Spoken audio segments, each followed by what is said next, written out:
O assunto agora é café no Agricultura BR. Vamos falar sobre comercialização, formação de preços e essa decisão do Parlamento Europeu que deixou muita gente preocupada por aqui, até algumas cooperativas de café em relação à importação de produtos de área que, de acordo com eles, podem ser produzidas em áreas de desmatamento. Mas para falar a respeito deste tema, nós vamos conversar agora com o Eduardo Carvalhais, que participa conosco ao vivo pela internet. Carvalhais, obrigado por mais uma participação aqui no canal do Boi, no Agricultura BR. Começamos falando um pouco a respeito dessa comercialização brasileira no momento em relação ao café, taxa americana nova, como é que isso pode influenciar nos negócios e os preços praticados neste momento. Este cenário agora é interessante para a cadeia produtiva do café. Eduardo, boa tarde, seja bem-vindo. Bom, boa tarde. Olha, nós estamos vivendo uma situação no mundo, na economia mundial, bastante instável. Ainda ontem os juros americanos básicos subiram e levaram a nossa bolsa de café que estava operando em alta para baixa. Isso tudo é muito rápido, também nós temos os problemas internos da economia brasileira que faz com que o dólar em relação ao real oscile bastante.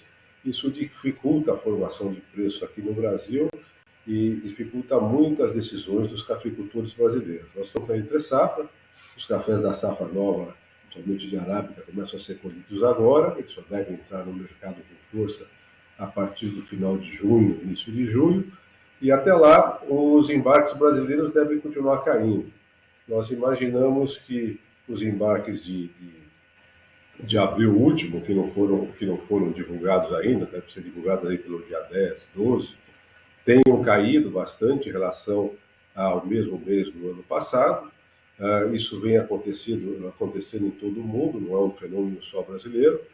Ainda ontem também a Organização Internacional do Café divulgou no seu relatório mensal que os embarques de março último, os embarques mundiais de março último caíram mais de 9%.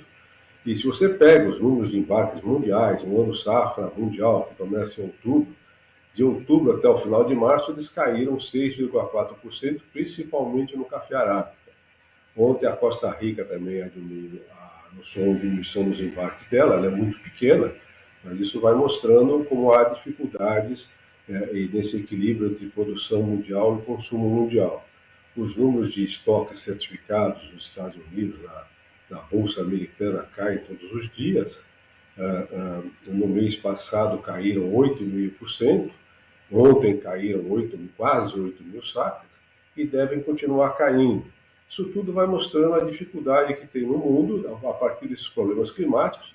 Nós tivemos sérios problemas no Brasil nos 2 últimos anos, mas que também se refletiu na Colômbia, na América Central, no Vietnã, na Indonésia. Nós tivemos no mundo todo que usar os estoques existentes para ir suprindo esses problemas. O consumo cresceu muito nos últimos 20 anos em todo o mundo. Isso também ajudou a derrubar drasticamente os estoques de café. E agora nós vamos ter que viver de safra para safra. O mundo todo olha para essa próxima safra brasileira que nós estamos começando a colher, tem muita fé nela, falam números bem mais altos do que a Conab, e essas baixas que nós estamos assistindo aí nos últimos dias tem muito a ver com isso. Eles apostam lá fora, os traders, mesmo os especuladores, que com a entrada da próxima safra brasileira os preços devem cair. Vão cair? Ninguém sabe. Você junta nisso, como eu disse, o ambiente, ou seja, o ambiente da economia brasileira, da economia americana, da economia europeia, e você está um prato feito para esse sobe e desce que desorienta muito a cafeicultura. Também nós temos que lembrar que nesse momento o cafeicultor que tem café são poucos, e esses cafeicultores que conseguiram segurar lotes de café até agora são mais capitalizados. Eles estão tomando a decisão principalmente para saber se vale a pena segurar mais um pouco esses lotes ou não. Os lotes vão saindo todos os dias com muita dificuldade, e como eu disse no começo, nós vamos assistir embarques mais menores, não só agora nesse mês de maio, vamos receber os números de abril, e também em junho. Julho também, o que vai entrar já para a exportação vai ser pouco, mas começa a equilibrar. E daí para frente nós temos que ir ouvindo os números que vêm das cooperativas, que vêm dos produtores, para saber como é que está sendo a renda da colheita e se a colheita está correspondendo a esses números que circulam no mercado. Além do número da Conab, circulam dezenas de números de exportadores, de importadores, quer dizer, é muito variado as estimativas de safra, mas todas elas se baseiam para subir esses números nos números da Conab.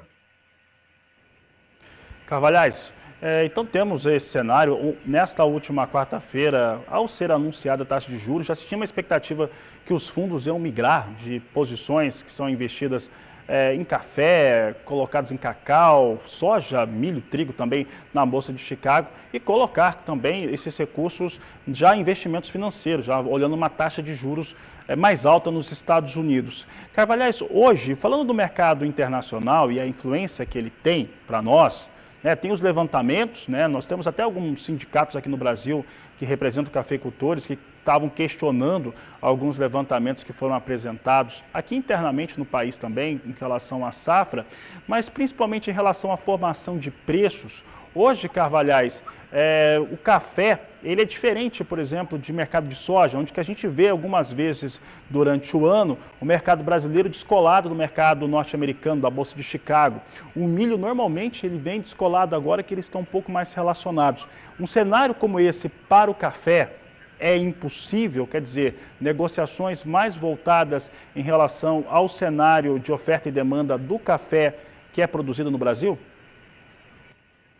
Nós temos, não podemos esquecer que o Brasil exporta café desde 1740 e pouco, quer dizer, que nós registramos as primeiras arrobas de exportação.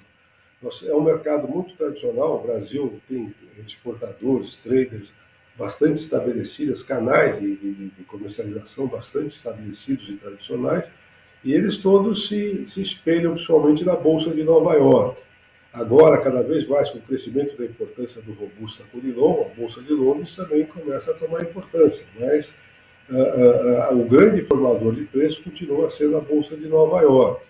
E só que com as mudanças na comunicação mundial, na comunicação em rede, com a facilidade de todos os operadores se comunicarem, as informações que fluem muito rápido do campo para a cidade, a Bolsa não tem se mostrado um bom termômetro para o mercado físico de café, não só para o Brasil, para o mundo todo.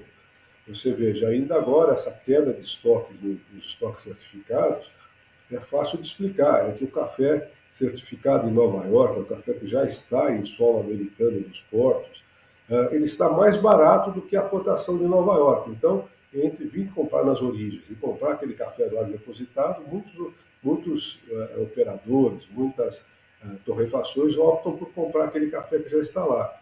Isso é um sintoma de que as cotações de Nova York não refletem a verdade do mercado físico. Agora, isso é fácil de nós falarmos, mudar isso, uma coisa com tanta tradição, um modo de operar centenário, não é fácil. Se existe isso nos cafés somente gourmet, está se tentando criar novos caminhos, mas são volumes muito pequenos frente ao grande volume que o Brasil exporta. A gente não pode esquecer que entre o consumo interno brasileiro, que é o maior comprador de café brasileiro, mais nossas exportações, mais de 35% do café bebido no mundo é brasileiro. Aliás, mais recentemente, nós tivemos nos últimos dias o Parlamento Europeu confirmando uma decisão que aqui no Brasil, por algumas instituições, sindicatos e cooperativas, inclusive cooperativas de café, não foi vista com bons olhos. A decisão do Parlamento Europeu, basicamente, é não importar produtos agrícolas de áreas que eles consideram ou classificam, essa classificação não ficou muito clara, de áreas desmatadas. E a gente tem aqui no Brasil, em alguns momentos, algumas acusações que vêm da Europa, em especial da França, em relação à produção, muito mais ligadas à região norte do país. Este cenário, de alguma forma, pode impactar as exportações, os negócios de café brasileiro com a Europa? Olha, primeiro existe uma guerra de narrativas aí. No caso do café, o cafeicultor brasileiro é dos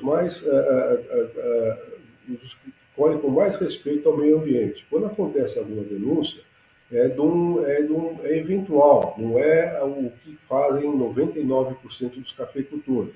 Infelizmente, notícia boa não dá manchete. Então, quando aparece um único caso, falando em trabalho escravo, derrubar mata, aquilo vira manchete no mundo todo. Mas não, nossos cafeicultores seguem as leis brasileiras ambientais que são das mais rígidas, em termos de café, de produção de café em qualquer lugar do mundo, podem examinar, as leis ambientais brasileiras são as mais rígidas de todas. E as nossas leis trabalhistas também são bastante rígidas se você comparar com qualquer outro país produtor de café. Agora, nós temos que comunicar isso. Infelizmente, guerras ideológicas e tudo atrapalham. Ainda agora, tiveram representantes do novo governo brasileiro indo para a Europa e falando mal do nosso agronegócio. Isso não contribui em nada e não é verdade. É mais uma vez exceção. No caso do café, então, nós não derrubamos matas. Eles estão em regiões que já estabelecidas há muito tempo. Pelo contrário, nós temos crescido a nossa produção, aumentando a produtividade, aumentando também, esforçando muito para melhorar a qualidade, ocupando novos espaços no mundo todo. E você mesmo em Rondônia, você vê um trabalho muito bonito que aqueles cafeicultores estão fazendo, com robustas de qualidade, respeitando o meio ambiente, usando áreas que estavam desmatadas há muito tempo e não derrubando matas nem nada disso. Mas, infelizmente, uma única notícia negativa já é usada para derrubar a imagem de toda a cafeicultura brasileira, que é sim sustentável.